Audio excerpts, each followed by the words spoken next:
Hello दोस्तों, आप सभी का the logical Indian YouTube channel में बहुत बहुत स्वागत है। मैं हूं एडवोकेट पंकज कुमार त्रिपाठी और लोकसभा 2024 के चुनाव के बाद आज एक राजनीतिक शख्सियत के रूप में मैं समाजवादी पार्टी के मुखिया और सांसद अखिलेश यादव पर चर्चा करूंगा। दोस्तों, लोकसभा चुनाव के ठीक पहले जिस समय अखिलेश यादव बहुत प्रयास कर रहे थे गठबंधन बनाने का, जयंत चौधरी को मना रहे थे तो पल्लवी पटेल को मना रहे थे, एक ओम प्रकाश राजभर को छोड़कर यह चाहते थे कि सब लोग आ जाएं, क्योंकि ओम प्रकाश राजभर के बारे में इनका अनुमान था कि वो नहीं मानेंगे। लेकिन जयंत चौधरी भी साथ नहीं आए, पल्लवी पटेल बहुत सारा बहाना बनाकर ठीकरा फोड़कर चली गई, स्वामी प्रसाद मौर्य चले ही गए थे पहले से, दारा सिंह चौहान चले गए थे। लोग इन पर तोहमत मढ़ते थे कि बहुत घमंडी हैं, बात नहीं सुनते हैं। लेकिन मेरा जो मूल्यांकन था वो अलग था। मैं यह देख रहा था, और यह नहीं है कि मैं केवल लोकसभा चुनाव में ही देखा, मैं इन पर 2010 से नजर रख रहा हूं। कभी भी जब कोई नया नेता आता है तो एक उम्मीद सी बढ़ती है कि हो सकता है कि कुछ अच्छा कार्य करे। दोस्तों, लोकसभा चुनाव 2014 तक अखिलेश यादव मेरी समझ में नहीं आए थे, क्योंकि जो सरकार के निर्णय होते थे वो इनके होते थे या किसके होते थे पता नहीं चल पाता था।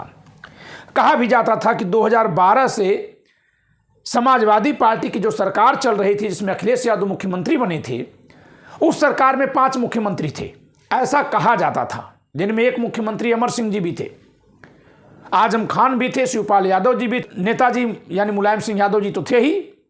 तो इस तरह से कुल 5 मुख्यमंत्री थे, और 5 मुख्यमंत्री में जो असली मुख्यमंत्री था वो सबसे छोटा था। लेकिन 2014 में जब समाजवादी पार्टी को हार मिली, लोकसभा चुनाव में बहुत बुरी हार मिली, महज 5 सीटों पर यह पार्टी सिमट गई, तब अखिलेश यादव को अपने हिसाब से राजनीति करने का मौका मिला। और वहीं पर समाजवादी पार्टी में टूट होती है, फूट होती है, विघटन होता है। लेकिन 2014 के बाद सरकार के मुखिया के तौर पर, उत्तर प्रदेश सरकार के मुखिया के तौर पर, क्योंकि चुनाव 2017 में हुआ है, तो 14 के बाद इन्होंने इतने अच्छे काम किए कि जिसको ढकने के लिए बीजेपी के पास कोई और उपाय नहीं था सिवाय झूठ फैलाने के। जैसे इनको पिता का द्रोही घोषित कर दिया, जैसे इसको पार्टी को तोड़ने वाला कह दिया, और जनता इसमें भ्रमित हुई। लेकिन मैं तब भी ध्यान दे रहा था। दोस्तों, 2014 में लोकसभा का चुनाव हारते ही अखिलेश यादव ने पार्टी की कमान अपने हाथ में लिया। सरकार के मुखिया ये थे ही, उत्तर प्रदेश के मुख्यमंत्री थे, और इन्होंने फौरन विकास कार्य को करना शुरू किया। 2014 के बाद ही आगरा एक्सप्रेसवे का काम शुरू हुआ, और 15 के बाद आपका पूर्वांचल एक्सप्रेसवे का काम हो गया। इतना अच्छा मुआवजा इन्होंने बांटा कि जो भारत में अभूतपूर्व था। जहां पहले जमीन के मालिक, खेत के मालिक, किसान लोग यह सोचते थे कि कहीं उनकी जमीन अधिग्रहण में न चली जा, डरते थे, वहीं अखिलेश यादव ने जब अधिग्रहण करना शुरू किया तो इन्होंने अधिग्रहण से पहले सर्किल रेट बढ़ा दिया, और बढ़े हुए सर्किल रेट का 4 गुना मुआवजा देने का कार्य आरंभ कर दिया, जिससे लोग खुशी खुशी अपनी जमीनें देने लगे। और यही कारण था कि सर्वाधिक कम समय में आगरा एक्सप्रेसवे बनकर तैयार हो गया। जिस समय प्रदेश में जाति की राजनीति चल रही थी, अखिलेश यादव ने जनेश्वर मिश्रा जी के नाम पर बहुत बड़ा पार्क बनाया, जो समाजवादी चिंतक थे। इसके अलावा इन्होंने लखनऊ में इकाना स्टेडियम बनाया, जेपी सेंटर बनाया, जो आज तक कई अरब की बिल्डिंग है, आज भी धूल फांक रही है 7 साल से। मेट्रो बनाया, 7 साल हो गया योगी सरकार के, डबल इंजन की सरकार है, मेट्रो किसी और शहर में कहीं नहीं बन पाई है। इसके अलावा आपने 112 नंबर को अलग बनाया, जो पहले 100 नंबर था। एम्बुलेंस चलाई पूरे प्रदेश के लिए। पुलिस मुख्यालय लखनऊ में इतना भव्य इमारत बनवाया कि जहां पुलिस ऑफिसर्स एक ही जगह बैठकर सारे कार्य कर सकें। अनेकों नेक काम इन्होंने 14 से 17 के बचे हुए शेष कार्यकाल में उस समय कर दिखाया जब पार्टी इनकी अंदरूनी कलह से जूझ रही थी। सोचिए, अखिलेश यादव ने उस समय काम किया जब इनको केंद्र का तनिक भी समर्थन नहीं मिल रहा था। उस समय इन्होंने काम किया है। आज तो डबल इंजन की सरकार है। विद्यार्थियों को लैपटॉप बांटना हो, फीस माफ करना हो, और साथ ही अपराधियों को टिकट देने से भी मना किया। आप सबको याद होगा, अतीक अहमद कई सौ गाड़ियों के काफिले से आ रहा था, उसको इन्होंने टिकट नहीं दिया। इसकी आलोचना भी की थी राजनीतिक पंडितों ने कि अगर बाहुबलियों को आप टिकट नहीं देंगे तो चुनाव में जीत नहीं पाएंगे। स्वयं इनके पिताश्री मुलायम सिंह यादव जी ने कहा था कि यह राजनीतिक रूप से गलत बात है, क्योंकि जनता विकास पर वोट नहीं देती है। नेताजी का कहना गलत भी नहीं था। आज भी जिस पार्टी को वोट मिल जा रहा है वो विकास पर नहीं मिल रहा है, झूठे दिखावे पर हो रहा है। लेकिन अब जनता पक गई है। जनता अब अखिलेश यादव जैसे व्यक्ति के महत्व को समझेगी। कैसे समझ रही है? बलिया में जब पूर्वांचल एक्सप्रेसवे का विस्तार हुआ तो गाजीपुर और बलिया जिले के किसान कई महीने तक अनशन किए, फिर भी उनको मुआवजा का दर बढ़ करके नहीं मिला।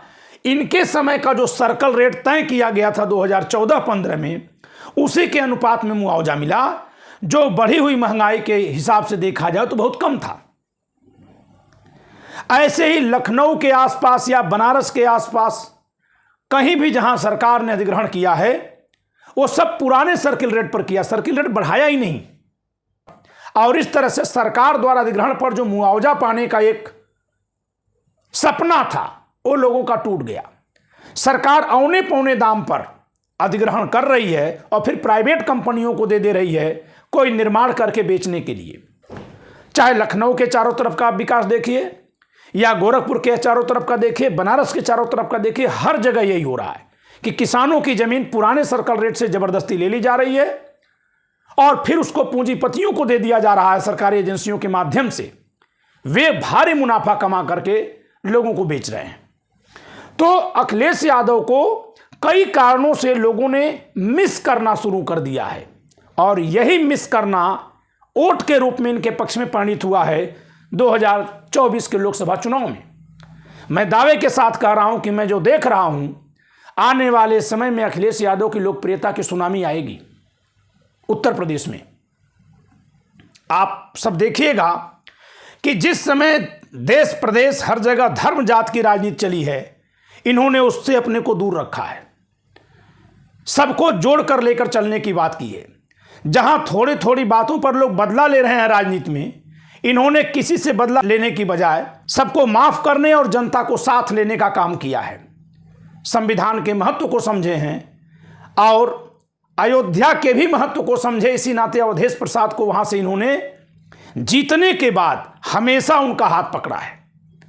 यानी धर्म का मुद्दा भी कहीं फिर से बीजेपी राजनीतिक हथियार के तौर पर न इस्तेमाल कर ले, इधर इनकी दृष्टि है। पहले ये नहीं कर पाते थे, पहले एक टेक्नोक्रेट के तौर पर काम करते थे कि हमने काम तो अच्छा किया, जनता वोट देगी। जैसे इनके कार्यकाल में 2014 से 2017 में सभी जिला मुख्यालयों को 4 लेन बनाकर जोड़ा गया। कार्य तभी आरंभ हुआ था, तब से 7 साल 8 साल बीत गए, अभी तक पूरा नहीं हुआ है। लेकिन कार्य इन्होंने ही आरंभ करवाया था। इन्होंने जो फीस माफ किया था, जो लैपटॉप बांटा था, उससे इन्होंने एक उम्मीद पाल दी कि हमने जिसको लैपटॉप दिया वो सब तो हम ही को वोट देंगे। बाद में समझ में आया कि नहीं, कुछ पाने के बदले में ही लोग वोट नहीं देते।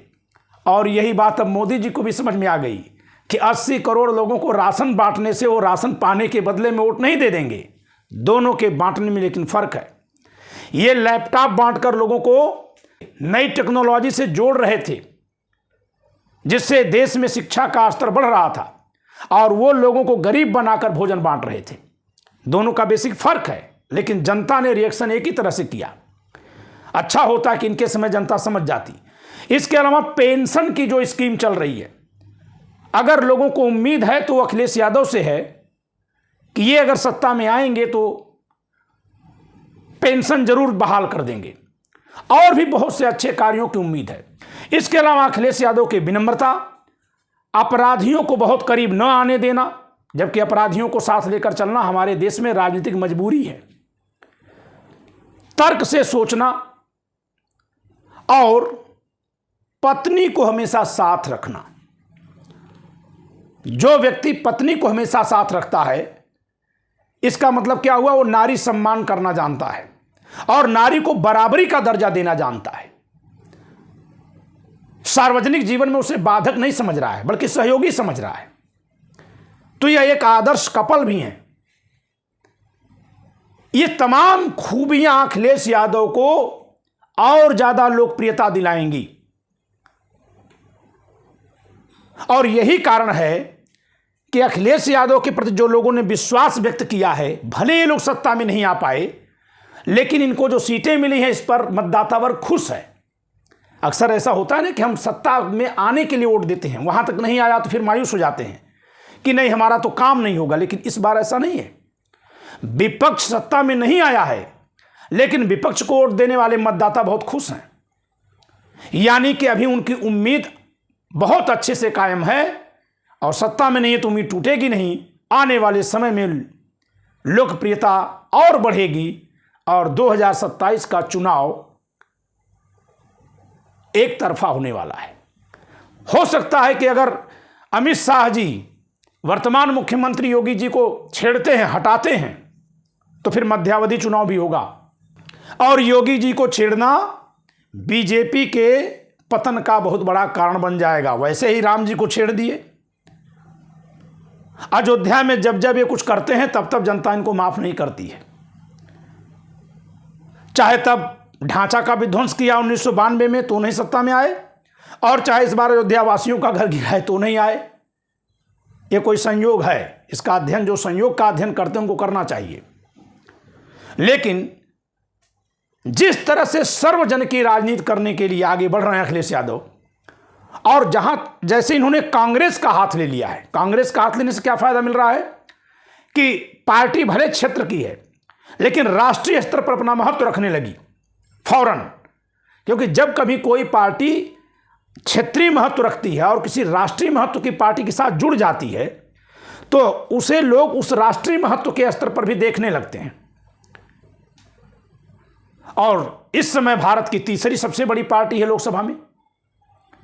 तो आने वाला समय अखिलेश यादव के लिए भी बहुत अच्छा होने वाला है और इनके माध्यम से उत्तर प्रदेश के लोगों के लिए बहुत अच्छा होने वाला है।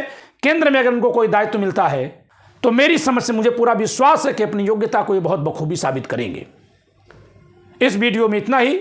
आप मेरे इस विचार पर अपनी प्रतिक्रिया देने के लिए स्वतंत्र हैं। जैसा चाहें वैसी प्रतिक्रिया दें, क्योंकि ये राजनीतिक विचार है।